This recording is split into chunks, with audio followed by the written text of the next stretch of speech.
शुभ सकाळ पिला माने आज आम देखा आम साहित्य बहीर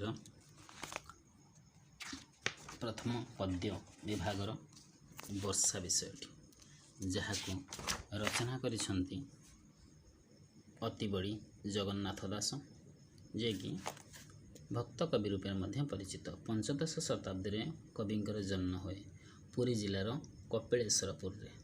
तांकर रचित ओडिया भागवत एक पवित्र ग्रंथ भाव में ओडिशा रे सर्वत्र जनप्रिय।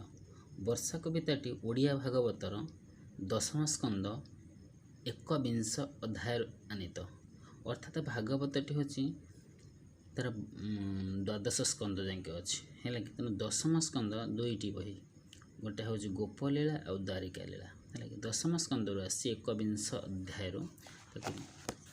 जमती तुम भागवत शुणी थो कि कविता गोविंद गोविंद गोविंद पदु झरुछि मकरंद।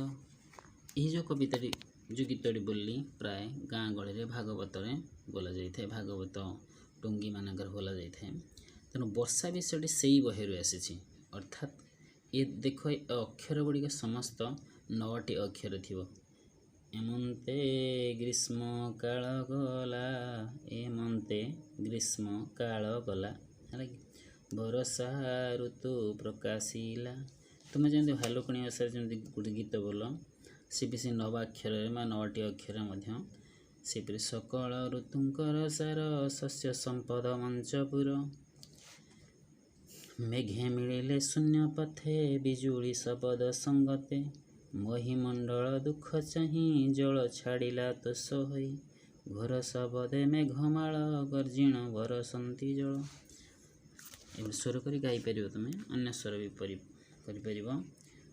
प्राणी जीवन जल राशि करुणा चित्तरे बरसी, पृथ्वीर भी तेजे ग्रासे तापित थिला 8 मासे, जल पाइला तो सचिते तपस्वी जनकर मते, तपस्या फल जेन्हे पाई भुंजंती अति सुखी होई।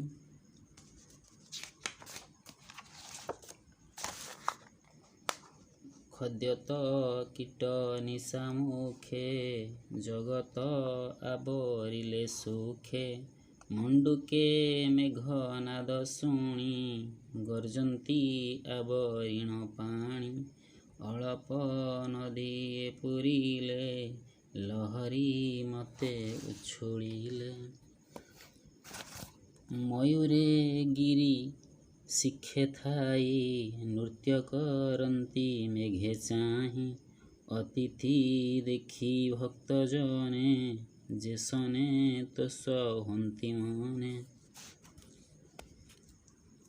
विषयटी को बारंबार तुम घरे पढ़ आ बुझा चेष्टा कर, मुझे गद्य आकार बुझेदेवी है। Have a nice day.